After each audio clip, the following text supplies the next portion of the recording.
Hello friends, कैसे हैं आप सभी। स्वागत है आप सभी का हमारे एक और नए और शानदार फैमिली व्लॉग में। आज का दिन होने वाला है बहुत ही खास, क्योंकि आज हम आए हैं हमारे राजस्थान की आन बान और शान, खूबसूरत जिलों की नगरी उदयपुर के एक बेहद शानदार और ऐतिहासिक स्थान पर, जिसे कहते हैं सिटी पैलेस उदयपुर। आज हमारे साथ सिर्फ फैमिली ही नहीं बल्कि हमारे कुछ खास दोस्त भी होने वाले हैं। तो आज व्लॉग होने वाला है मस्ती, घूमना फिरना, इतिहास, खूबसूरत नज़ारे, बच्चों की शरारतें और ढेर सारी यादों से भरा हुआ। तो यह वीडियो आखिर तक जरूर देखिएगा, क्योंकि आज हम आपको सिटी पैलेस के अंदर की खूबसूरती भी दिखाएंगे और हमारी फैमिली और दोस्तों की मस्ती भी। तो चलिए दोस्तों, आज ज़्यादा देर नहीं करते हैं और शुरू करते हैं आज का यह खूबसूरत सफ़र।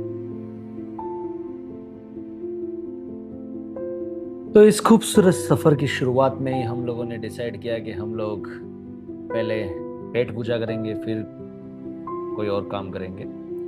तो मैं, यशपाल और हमारी पूरी फैमिली पहुंचते हैं लंच के लिए।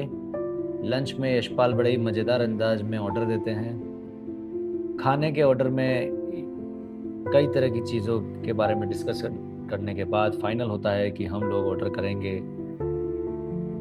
गार्लिक नान, बटर नान, पनीर बटर मसाला, दाल तड़का, राइस और साथ में सबकी फेवरेट छाछ। यहीं पर जब यशपाल को पता चलता है कि मैं वीडियो बना रहा हूँ, तो मैं उसे बोलता हूँ कि ये वीडियो तुम्हें कुछ और भी याद दिला रहा होगा, और वो हंसने लगते हैं। खाना खाने के बाद सभी की एनर्जी वापस आ चुकी थी, और फिर मिशिका और ऋषिका ने कहा कि अंकल हमारे फ़ोटो खींचिए, पापा हमारे फ़ोटो खींचिए। तो हमने थोड़ा छोटा सा एक फ़ोटो सेशन किया, जिसमें हमने मिशिका और ऋषिका के कुछ फ़ोटो खींचे। तभी अचानक से क्रिशु और भव्य ने कहा कि हम क्यों रह जाएं पीछे और हमारा भी फ़ोटो खींचिए। तो फिर हमें उनके साथ भी फ़ोटो शूट किया।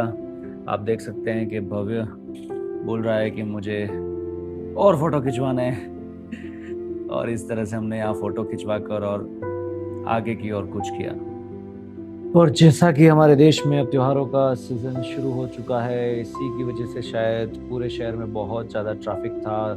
ट्रैफिक को बीट करते हुए जैसे तैसे हम यहाँ पहुँच गए, लेकिन यहाँ पहुँचने के बाद भी हमने देखा कि बहुत सारी कारें अभी वेटिंग में खड़ी हैं। और फिर जैसे ही हमारा नंबर आया तो हमने टिकट्स परचेज़ की, और टिकट्स परचेज़ करने के बाद हमने हमारे सफ़र की शुरुआत की। जैसे ही हम सिटी पैलेस की ओर बढ़े, हमने देखा कि शानदार झील का नज़ारा दिखाई दे रहा है। धीरे धीरे आगे बढ़ते हुए हमें महल की बड़ी बड़ी दीवारें दिखाई देने लगी, और यहीं से समा बनने लगा। हम समझ चुके थे कि बहुत मज़ा आने वाला है, और हमने देखा कि बहुत सारे लोग अपनी फैमिली और फ्रेंड्स के साथ घूमने के लिए आए हुए थे, और सभी लोग इन मोमेंट्स को अपने अपने कैमरास में कैप्चर करना चाहते थे। आजकल घूमने का मतलब सिर्फ घूमना नहीं रहा। पहले लोकेशन देखो, फिर फोटो लो, फिर दूसरे एंगल से फोटो लो, और फिर वीडियो बनाओ, फिर रील्स बनाओ, और अंत में पता चलता है कि जगह देखी कम और कैमरा ज़्यादा देखा। लेकिन कोई बात नहीं, मेमोरीज भी तो ज़रूरी हैं। और ख़ास तौर पे जब आप व्लॉगर हैं और आप चाहते हैं कि आपकी ऑडियंस तक आप अपने जो भी यात्रा है या जो भी आप मोमेंट जी रहे हैं उन्हें पहुंचाएं, तो उसके लिए ज़रूरी हो जाता है कि आप इस तरह के वीडियोस को टाइम टू टाइम बनाएं और अपने शर्मा फैमिली फन अड्डा की ऑडियंस तक पहुंचाएं। तो मैं भी उसी काम में लग गया, और आसपास मैंने देखा कि बहुत सारे लोग भी मेरी तरह फ़ोटो खींच रहे थे, वीडियोस बना रहे थे, देख रहे थे। लेकिन कई सारे ऐसे भी थे जो बारीकी से चीज़ों को ऑब्जर्व कर रहे थे, जैसा कि आप देख सकते हैं इस वीडियो में। तो चलिए अब थोड़ा बच्चों से भी बात कर लेते हैं, जानते हैं कि उन्हें कैसा महसूस हो रहा है, वो क्या कहना चाहते हैं। अपन सिटी पैलेस उदयपुर है ना, और आपके साथ कौन है आज? आज मेरे साथ यशिका है और यशपाल अंकल है। अच्छा, और छोटा बेबी को और आंटी को भूल गई तो? आओ Yashika, you want to add something? Okay, you tell me why are you so shy. कैसा लग रहा है यशिका आपको? मुझे जाके पानी है, यहाँ पे पानी भी बहुत साफ है और मुझे बोटिंग भी करनी है। अच्छा, यशिका ने अपनी एक फरमाइश शेयर की है कि वो बोटिंग करना चाहती है। उसको पानी फेंक दो आप, ताकि इससे क्या बोट आएगी आपके पास।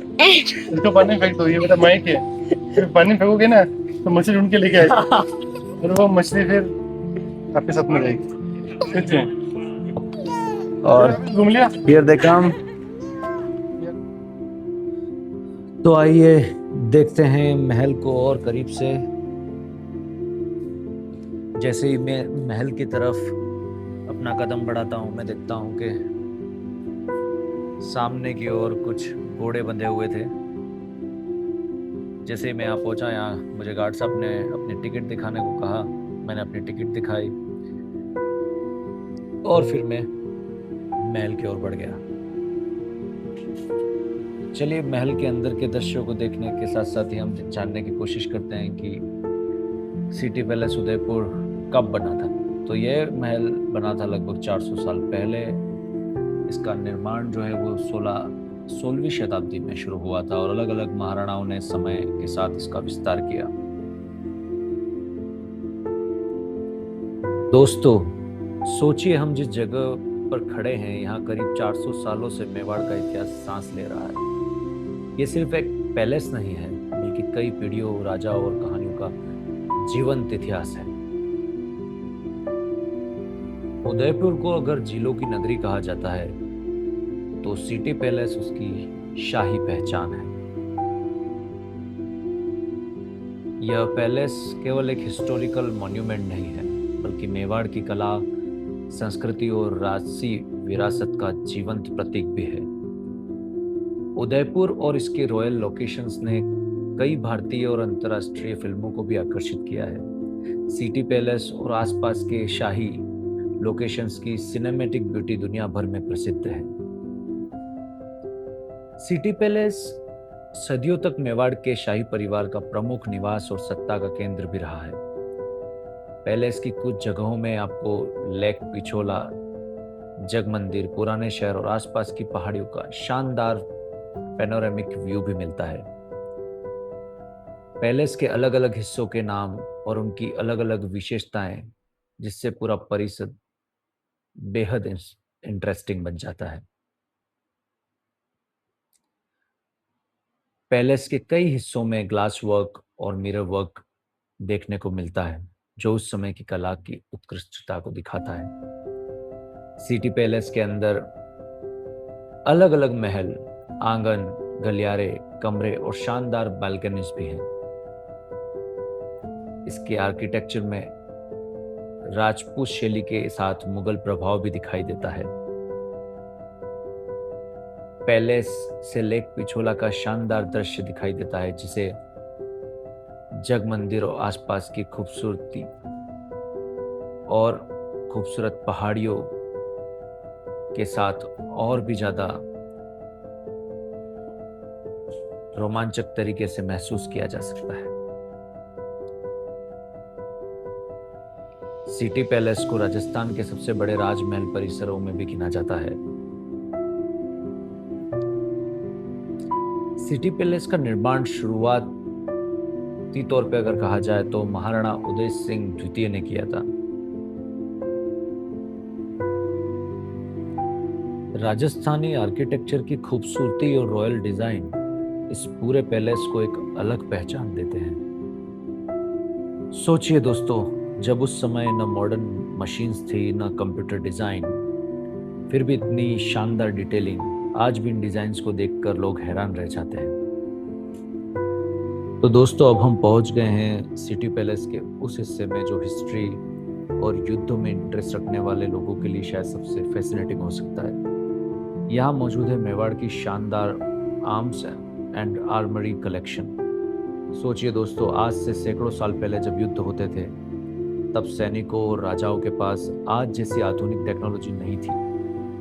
उस समय युद्ध में इस्तेमाल होने वाली तलवारें, ढाल, भाले और दूसरे हथियार भी उनकी ताकत और सुरक्षा का बड़ा हिस्सा होते थे। सिटी पैलेस म्यूजियम की कलेक्शन में कई प्रकार के हिस्टोरिकल हथियार और आर्मर मौजूद हैं, जैसे तलवारें, खंजर, पुराने guns, rifles, pistols, revolvers, ammunition, इसके साथ ही पुराने मेवाड़ राज्य और उनकी सैन्य फोर्सेस से जुड़े फ्लैग्स भी संग्रह का हिस्सा है। इंटरेस्टिंग फैक्ट यह है दोस्तों कि सिटी पैलेस की सलेह खान गैलरी में हथियारों की कहानी सिर्फ लड़ाई तक सीमित नहीं है। यहाँ से हमें समझ आता है कि समय के साथ मेवाड़ में युद्ध की तकनीक और हथियार कैसे बदले गए। पुराने व्यक्तिगत हथियारों से लेकर सेना द्वारा इस्तेमाल किए जाने वाले हथियारों तक। यह डिस्प्ले 16वीं शताब्दी से 20वीं शताब्दी के बीच